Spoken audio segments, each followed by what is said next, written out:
నమస్తే వల్ల ఎరికే కదా నేను మీ 690 పాపనని ఇవాళ చూద్దాం కొత్త కొత్త ముచ్చట్లు పట్టుకొని మీ ముంగడికి వచ్చిన మళ్ళీ అయ్యేందో పాలు చూద్దాం పాండ్రి.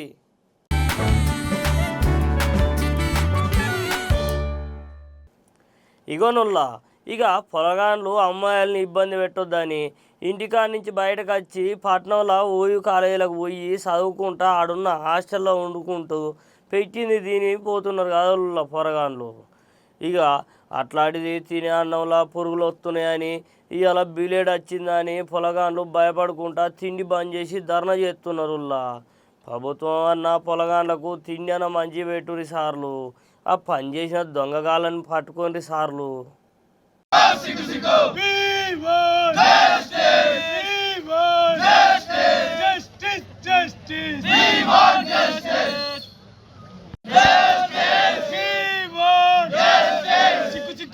అన్నంలో పురుగులా సిగ్గు తినే అన్నం నాణ్యత మెయింటైన్ చేయకపోవడమా, సిగ్గు తినే అన్నంలో బ్లేడులా,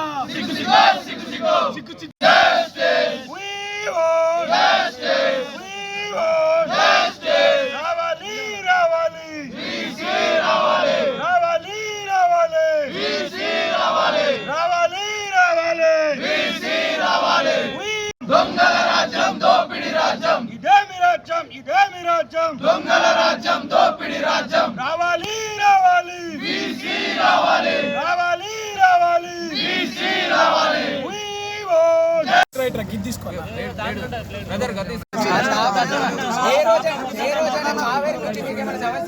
ఫస్ట్ ఇయర్ నుంచి మేము ఎందుకు సమస్య మీద రేట్ చేయాలి? అందరికీ నమస్తే, నా పేరు ధ్రువన్, నేను న్యూ గోదావరి హాస్టల్ విద్యార్థిని. ఈరోజు న్యూ గోదావరి హాస్టల్లో తినే అన్నంలో రేజర్ బ్లేడ్ వచ్చిందని చెప్పేసి ఈరోజు విద్యార్థులు కూడా రోడ్ ఎక్కడం జరిగింది. ఎందుకంటే ఈరోజు మనం చూస్తూ ఉన్నాము హాస్టల్లో ఏ రోజు చూసినా కూడా ఒకటి క్లీన్లీనెస్ లేదు, ఇంకోటి తినే అన్నంలో నాణ్యత లేదు. ఒకరోజు పురుగులు వస్తాయి, ఒకరోజు గాజు ఒక్కలు వస్తాయి, ఒకరోజు బ్లేడ్లు వస్తాయి. ఈరోజు విద్యార్థులు ఉస్మానియా యూనివర్సిటీలో విద్యార్థులు, పేద బడుగు బలహీన వర్గాల విద్యార్థులు, అటు ఏదైతే ఈ 4 దిక్కులు చూసుకుంటే అటు మారుమూల ప్రాంతాల నుంచి వచ్చి ఇక్కడ చదువుకోవడానికి వస్తే ఇక్కడ కనీసం నాణ్యత లేని ఈరోజు అన్నం పెట్టి మా యొక్క జీవితాలతో చెలగాట మాడుతూ ఉన్న పరిస్థితి. ఈరోజు మెస్సు బిల్లులు చూసుకుంటే 2000 నుంచి 2500 నుంచి 3000 వరకు బిల్లులు వస్తూ ఉన్నాయి. కానీ తినే ఫుడ్లో నాణ్యత చూపిస్తే కేవలం 2000 కూడా పెట్టే అవసరం లేదు వాటికి. అలాంటి నాణ్యత ఫుడ్ పెట్టి ఈరోజు మా యొక్క జీవితాలతో చెలగాట మాడుతూ ఉన్నారు. ఈరోజు హాస్టల్లో కనీసం నీళ్లు తాగే నీళ్ళు ఏవైతున్నాయో ఈరోజు మనం చూస్తూ ఉన్నాము. డాక్టర్లు ఏదో చెప్తున్నారో మన యొక్క శరీరంలో 70% నీళ్ళు ఉంటాయని చెప్పేసి ఆ యొక్క నీరు అతి కలుషితంగా ఉన్నది. ఇక్కడ కేవలం తాగే నీరే కాదు, ఫుడ్ తాగే నీరు ఇలా ఏ పరిస్థితులు చూసుకున్నా కూడా ఈరోజు కలుషితంగా ఉన్నాయి. వీటన్నిటిని మార్చాలి. అదేవిధంగా ఈరోజు స్టాఫ్లో చూస్తూ ఉన్నాము, మెస్సుల్లో స్టాఫ్ లేదు, సరిపడా స్టాఫ్ లేదు, వారిని కూడా మార్చాలని ఎన్నోసార్లు మొరబెట్టుకున్నా ఉన్నాం. అదేవిధంగా ఇక్కడ మనం చూస్తూ ఉన్నాము, ప్రతిరోజు చూస్తూనే ఉంటాం. ఈరోజు మనం చూస్తున్నాం, ఒకరోజు ఈగ వస్తుంది, ఒకరోజు పురుగులు, ఒకరోజు బీర్ సీసాలు వస్తాయి, ఒకరోజేమో గాజు ఒక్కలు వస్తాయి. ఇలా ప్రతిరోజు ఏదో ఒకటి చెప్పిన ప్రతిసారి మాట దాటేస్తూ అది చేస్తాం ఇది చేస్తామని చెప్తా ఉన్నారు. కానీ ఈరోజు హాస్టల్ వ్యవస్థను మార్చే విధంగా ఈరోజు యూనివర్సిటీ యొక్క వ్యవహారాలు చూసే విధంగా ఈరోజు కుమార్ సార్ గారికి లేదు. వారు ఒక వీసీగా వారు స్టేజ్ చేరెక్కినప్పటి నుంచి ఈ రోజు వరకు కూడా వారు నాక్ పని అంటూ ఆ పని అంటూ ఈ పని అంటూ తిరుగుతున్నారు. కానీ ఏ రోజు కూడా విద్యార్థుల కోసం పట్టించుకున్న పాపాన ఈరోజు వారు పోలేదు. వారికి ఒకవేళ ప్రభుత్వం పట్ల అంత చిత్తశుద్ధి ఉంటే ప్రభుత్వం యొక్క పని చేసుకోండి తప్పించి ఈ యొక్క యూనివర్సిటీకి వీసీగా బాధ్యతలను రిజైన్ చేసి ప్రభుత్వానికి మీరు యొక్క వీసీగానో లేదంటే వారికి ప్రభుత్వానికి పిఆర్ఓ గానో లేదంటే ఒక ఎంపీ గానో లేదంటే ఒక ఎమ్మెల్యే గానో పనిచేసుకోండి. పేద మధ్యతరగతి విద్యార్థులను ఈ యొక్క ప్రభుత్వ విద్యకు దూరం చేసే ఒక కుట్రలో భాగంగా ఈ యొక్క మధ్యతరగతి విద్యార్థులను ఈ యొక్క ప్రభుత్వ విద్య అందించే ఈ యొక్క నాణ్యతను ఇదంతా కూడా పాడు చేస్తూ ప్రభుత్వ విద్యను తుంగలో తొక్కే ఈ యొక్క కుట్రలో భాగంగా ఇవన్నీ చేస్తూ ఉంటే విద్యార్థులు ఎప్పుడు కూడా సహించాలని చెప్తా ఉన్నాం. అదేవిధంగా ఈ యొక్క ఉస్మానియా యూనివర్సిటీ ఏదైతున్నదో ఇది ఉద్యమాల గడ్డ, తెలంగాణ ఉద్యమం సాక్షిగా చెప్తా ఉన్నాము. మీ యొక్క తీరు మారకపోతే మీ యొక్క చైర్లు ఉండవు, మీరుండరు. ఈ ఉద్యమాన్ని ఇంతకు మించి ఉధృతంగా కొనసాగిస్తామని కూడా ఈ సందర్భంగా తెలియజేస్తా ఉన్నాను. ఇగోనుల్లా ఈ ముచ్చట తలుచుకుంటే నాకు మస్తు బాధ అవుతుందిల్లా. అయినా మీతోటి చెప్పుకుంటే నాకు కొంచెం మనసులో బాధ తీరుతుందని చెప్తున్నుల్లా. ఏంటిది అనుకుంటున్నారులాగా నాగర్ కర్నూలు జిల్లాలో ఉన్న ఎస్ఎల్బిసి టన్నెల్లా మట్టి కూలి 8 మంది అన్నని ఇరుకపోయారు కదుల్లా. ఇవాళకి 18 దినాలు అయినా కూడా ఇంతవరకు వాళ్ళ జాడ దొరకపోయేసరికి ఇక రోబోలు తెప్పించిర్రుల్లా. ఏమవుతుందో చూడాలి మరే.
ఇగోనుల్లా రైతులకు న్యాయం చేస్తామని చెప్పిన పెద్ద మనుషులే చూసి చూడనట్టు పోతే ఏమనుకుంటారుల్లా.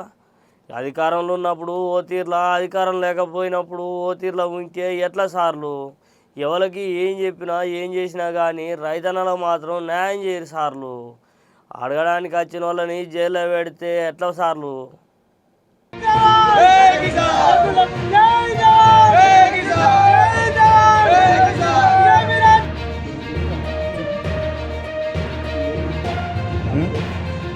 ఇదే చేయొచ్చు కదా.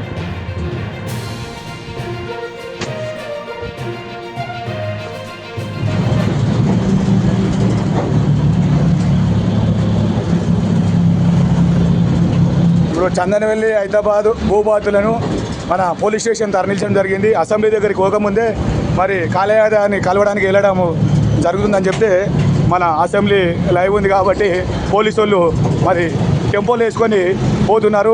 ఏ పోలీస్ స్టేషన్కి పోతున్నారో ఎక్కడ తెలియదు. అదే ఇప్పుడు అందరూ 10 మంది రైతులు మరి పోలీస్ స్టేషన్కు తరలించడం జరుగుతున్నది. మరి రైతులకు ప్రజలకు ఒకటే చెప్తున్నా, మీకు ఓటేసి గెలిపించిన నాయకులందరూ మరి దొంగలు ఒకరైపోయి ఒక్కడు కూడా న్యాయం చేస్తలేడు. ఎన్ని ఓళ్ళినా కానీ నోరు కూలబడుతున్నాయి కానీ మరి ప్రజలు అనేది మరి తెలుసుకోవాలి. నిజం తెలుసుకొని మరి వచ్చే ఎలక్షన్లలో కమ్సే మంచులను గెలిపించుకోండి, మనకు న్యాయం చేసేటోళ్ళని గెలిపించుకోవచ్చని వేడుకుంటున్నా. నేను నీరటి ఆంజనేయులు.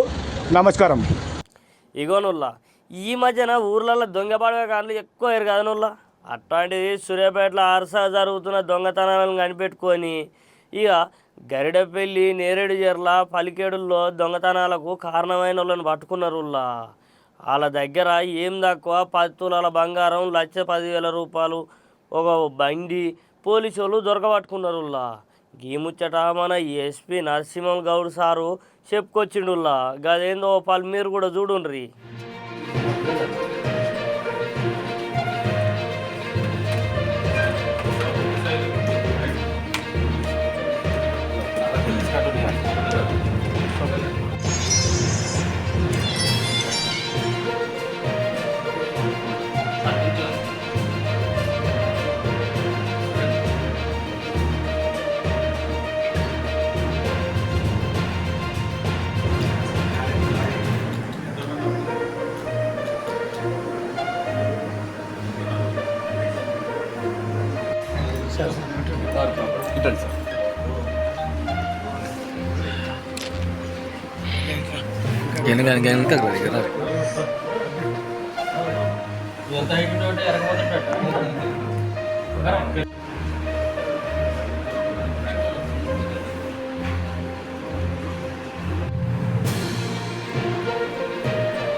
గద్దపల్లి పరిధిలో జరిగినటువంటి 6 హౌస్ బర్గరీలో డే అండ్ నైట్ బర్గరీ కేసులలో వీళ్ళని ఈరోజు జ్యుడిషియల్ రిమాండ్ పంపడం జరుగుతుంది.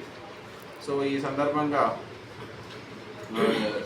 DSP Kodad and CI Huzurnagar చరమందరాజు అండ్ గరిడపల్లి ఎస్ఐ సురేష్ వాళ్ళ సిబ్బంది చాలా చాకచక్యంగా యాక్ట్ చేసుకుంటూ వీళ్ళని పట్టుకోవడంలో నైపుణ్యం ప్రదర్శించినారు. వీళ్ళందరికీ కూడా మనం డిస్ట్రిక్ట్ పోలీస్ తరఫున రివార్డ్ ఇవ్వడం జరుగుతుంది. అదేవిధంగా హుజూర్ నగర్ పరిధిలో ఒక అఫెండర్, ఇతను కూడా హౌస్ బల్గరీకి సంబంధించినటువంటి నేరస్తుడు.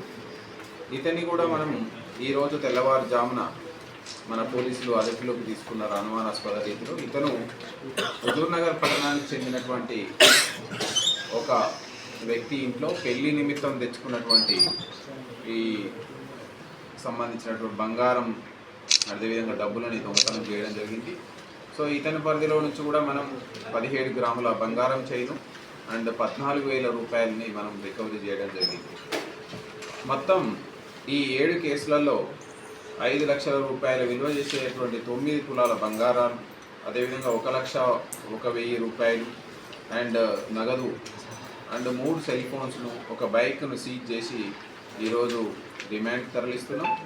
ఇది హుజూర్ నగర్ సిఐ పరిధిలో సిఐ గారి ఆధ్వర్యంలో, అదేవిధంగా Garidepally SI CH Naresh and Huzurnagar SI Muthaiah and వాళ్ళ సిబ్బంది రామారావు, నాగరాజు, శంబయ్య అండ్ నాగరాజు వీళ్ళందరూ కూడా ఈ నేరస్తులను పట్టుకోవడంలో, రికవరీలో అండ్ దర్యాప్తులో అందరూ కూడా చాకచక్యంగా వ్యవహరించినారు. వీళ్ళందరికీ రివార్డు ఉంటుంది. సో వీళ్ళందరినీ మానిటర్ చేస్తూ డిఎస్పి కోదాడ్ శ్రీధర్ రెడ్డి పర్యవేక్షణలో సో ఇవన్నీ డిటెక్ట్ కావడం జరిగింది. దీనికి సంబంధించి ఈ సందర్భంగా ప్రజానికానికి, సూర్యాపేట జిల్లా ప్రజానికానికి ఏంటంటే ఎక్కడికైనా మనం దూర ప్రాంతాలకు వెళ్తున్నప్పుడు తగు జాగ్రత్తలు తీసుకోవాలా. అదేవిధంగా సీసీటీవీలు ఎక్కడైతే అవైలబుల్ మీకు అందుబాటులో ఉండే విధంగా సీసీటీవీలని పెట్టుకొని మీరు కూడా ఒక యూనిఫామ్ లేనటువంటి పోలీసులో భాగస్థులు అవుతారు. సీసీటీవీలు ఉండడం మూలంగా నేరాలని మనం అదుపు చేయడానికి, అదేవిధంగా నేరాలు అయిన తర్వాత ట్రాకింగ్ చేయడానికి మనకు ఉపయోగపడతాయి. కాబట్టి మీ వంతుగా సమాజ రక్షణ కోసం సీసీటీవీలు పెట్టుకోవడంలో మీరు పాత్ర పోషించాలని పోలీసు తరఫున రిక్వెస్ట్ చేస్తున్నాను.